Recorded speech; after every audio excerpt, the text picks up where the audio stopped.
한 중년의 남성 김성수 씨는 45세가 되던 해에 대사증후군이라는 진단을 받았습니다.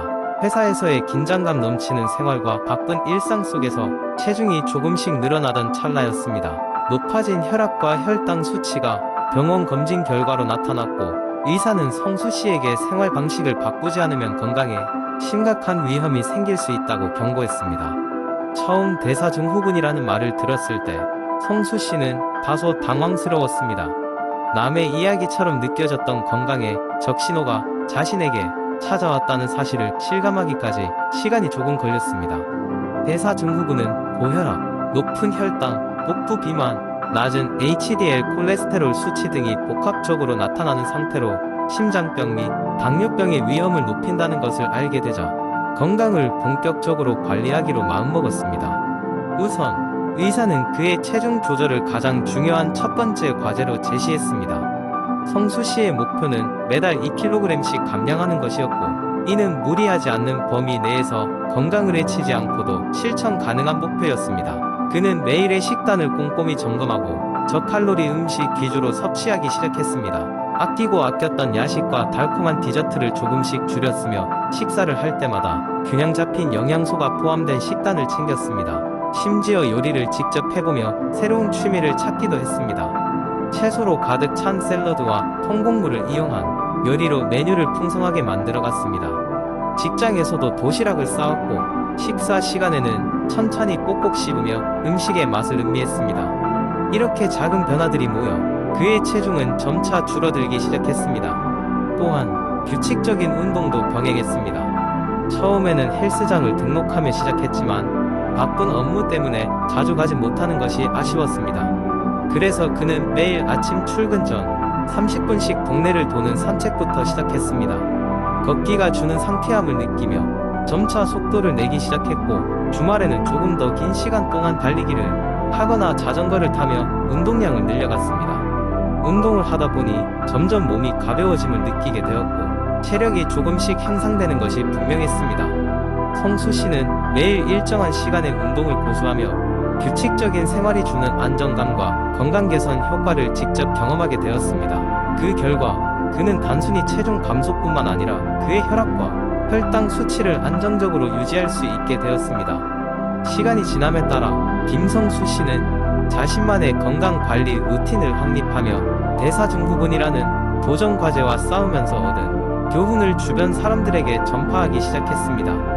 자신이 겪은 어려움과 극복 과정은 많은 사람들에게 상당한 동기부여가 되었고, 그 또한 누군가의 건강 관리를 돕는 작은 계기가 되었음을 자부하게 되었습니다. 대사증후군 관리를 위해 체중 조절과 꾸준한 운동이 얼마나 중요한지를 몸소 체험한 그는 여전히 매일의 노력을 통해 건강을 지키고 있습니다. 이 이야기는 성수 씨뿐만 아니라 그가 만난 수많은 사람들에게 긍정적인 영향을 주게 되었습니다. 두 번째 이야기, 기술의 발전은 현대인의 삶을 놀라운 방식으로 변화시키고 있습니다. 특히 건강관리 분야에서 모바일 앱은 큰 혁신을 불러오고 있습니다. 언제 어디서나 자신의 건강 상태를 체크하고 관리할 수 있는 앱이 개발되면서 사람들은 더욱 적극적으로 건강관리를 할 수 있게 되었죠. 몇 년 전 건강관리를 한 번도 신경 써본 적 없던 한 청년이 있었습니다. 그는 항상 바쁜 일상 속에서 불규칙한 생활을 했고, 운동 부족에 맞물려 건강은 점점 악화되고 있었죠. 그러던 중 우연히 친구로부터 추천받은 건강 앱을 사용하게 되면서 그의 삶은 크게 변화하게 됩니다. 첫 번째로 청년이 사용한 앱은 마이 피트니스 8입니다. 이 앱은 음식 길기를 작성하고 칼로리와 영양 성분을 추적하며 사용자에게 맞는 다이어트 계획을 조언합니다. 처음에는 그저 호기심에 시작했던 음식 기록이었지만 이내 자신의 식습관을 돌아보는 계기가 되었습니다. 자신의 섭취 열량을 적자 하루 식단이 한눈에 보였고, 처음엔 충격의 연속이었지만 어느새 올바르게 식사를 조절하고 있는 자신을 발견했습니다. 다음으로 그는 헤드스페이스를 다운로드했습니다. 현대 사회에서 스트레스는 흔한 문제입니다. 정신적인 건강은 신체 건강만큼이나 중요하기에 이 앱은 명상과 마인드풀니스 프로그램을 제공하여 마음의 안정을 찾는 데 큰 도움이 됩니다. 청년은 하루 10분의 시간을 투자하여 마음을 가다듬기 시작했고, 잠들기 전 사용하는 명상 프로그램은 그의 불면증을 해결해 주었습니다. 온전히 마음을 비우는 시간을 통해 그는 매일의 피로를 해소할 수 있었습니다. 세 번째로 소개할 앱은 핏빗입니다. 이 앱은 운동량, 걸음수, 심박수 등을 추적하여 사용자의 활동 상태를 모니터링합니다. 청년은 자신의 걸음수를 기록하며 일상 속에서 더 많이 움직이기 위해 계단 오르기나 걷기 같은 작은 변화를 시도했죠. 또한 심박수를 체크하면서 규칙적인 유산소 운동의 중요성을 깨달았습니다. 어느 날은 순간적으로 걸음수 목표를 달성했을 때의 성취감이 너무 좋아서 회사에 이 사실을 자랑하기도 했습니다. 네 번째는 슬립 사이클입니다. 이 앱은 사용자의 수면 패턴을 분석하여 가장 깨우기 적절한 시간을 찾아줍니다. 청년은 기존의 알람 소리로는 언제나 피곤함이 가시지 않았지만 슬립 사이클을 통해 비교적 상쾌하게 일어날 수 있었습니다. 같은 수면 시간에도 질 높은 수면을 통해 그의 하루는 더욱 활기차게 변했습니다. 마지막으로 소개할 앱은 워터마인더입니다. 물은 생명 유지에 필수적인 요소지만 바쁜 일상 속에서 소홀히 하기 쉽습니다. 이 앱은 정해진 시간마다 물을 마시도록 알림을 주어 수분 섭취를 돕습니다. 매일 충분한 물을 마시게 되면서 피부 상태도 좋아지고 전반적인 건강에도 긍정적인 변화가 일어났음을 청년은 체감할 수 있었습니다.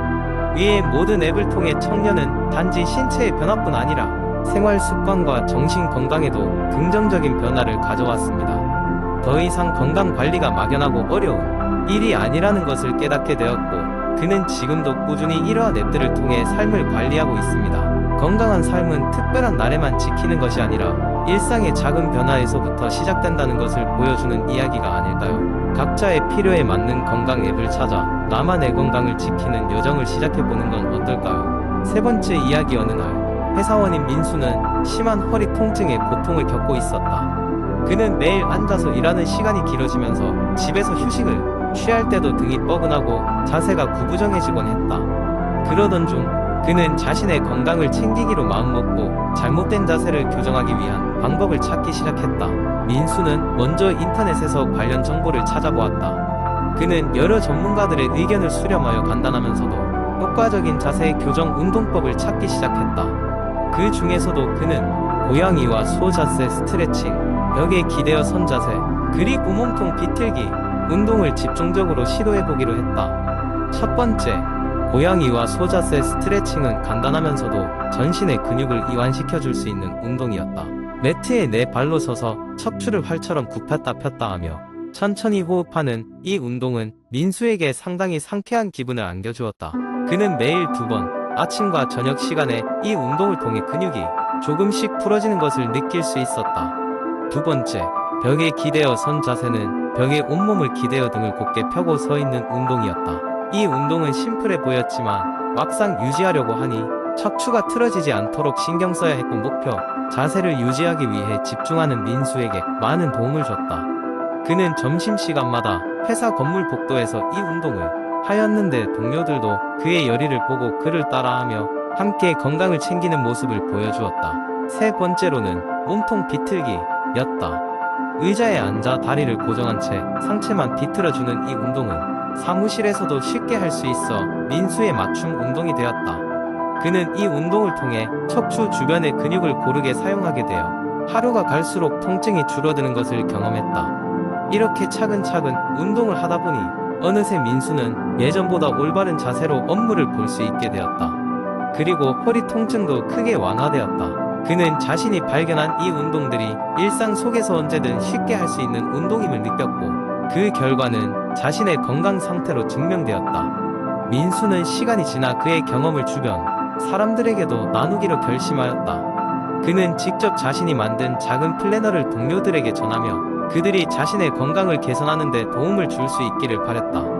그리하여 민수는 회사 사람들뿐만 아니라 주변 지인들에게도 자신의 노하우를 전달하면서 좋은 영향을 주게 되었다. 결국 잘못된 자세 교정은 단순히 자리에 앉을 때의 각도 조절뿐만 아니라 지속적인 운동과 스트레칭의 효과로 개선될 수 있는 것임을 민수는 몸소 깨달았다. 그의 경험담은 굳이 거창한 운동기구나 많은 시간을 들이지 않아도 꾸준함과 기본기에 충실함으로도 건강을 지킬 수 있음을 많은 이들에게 상기시켜 주었다. 네 번째 이야기. 스마트폰은 현대인의 생활에서 빼놓을 수 없는 필수품이 되었습니다.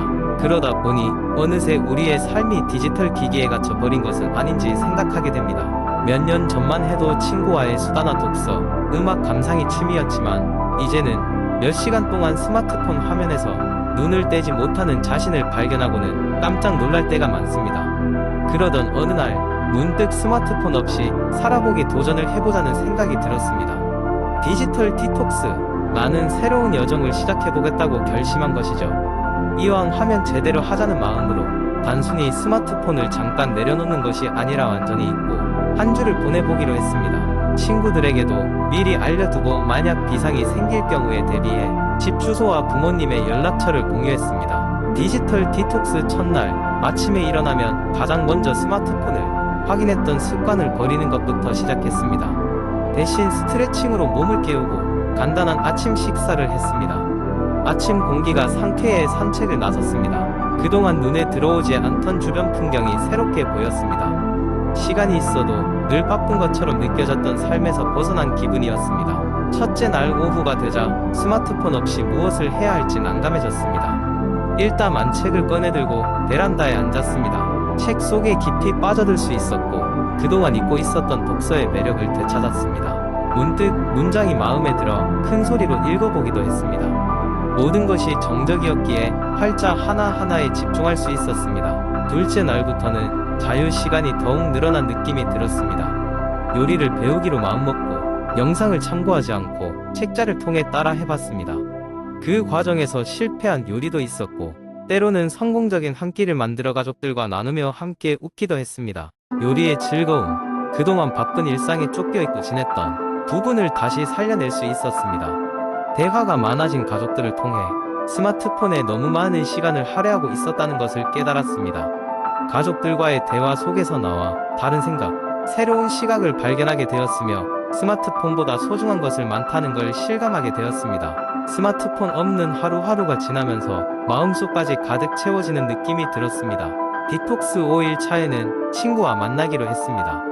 그동안 자칫 기계적이었던 만남이 이번에는 부쩍 더 인간적이었습니다. 서로의 얼굴을 보며 그동안 하고 싶었던 얘기를 산더미처럼 쏟아놓았습니다. 따뜻한 햇살 아래 공원에 앉아있노라니 언제 이렇게 느긋하 노후를 보냈던가 싶었습니다. 일주일 동안의 디지털 디톡스가 끝나고 나서 스마트폰을 다시 손에 들었을 때 그동안 얼마나 많은 것이 변화했는지 깨달았습니다. 스마트폰은 이제 제 생활에 필요한 도구로 돌아왔습니다. 하지만 예전처럼 무분별하게 사용하지 않고 훨씬 더 절제하여 사용하고자 합니다. 스마트폰 없이 지냈던 시간이 제게 업무 효율과 더불어 많은 깨달음을 가져다 주었습니다. 디지털 디톡스를 통해 스마트폰에 지배당하지 않고 오히려 제가 주도권을 가질 수 있는 소중한 기회를 얻었습니다. 이 경험을 통해 우리는 기술의 편리함에 편중되지 않고 때때로 그로부터 거리두기를 할 필요가 있다는 것을 배웠습니다. 언제나 연결되어 있다는 압박에서 벗어나 진정한 자유와 행복을 다시 찾고 사소했던 기쁨을 다시 느낄 수 있는 그런 기회를 만들어 보는 것이 중요하다는 것을 깨달았습니다.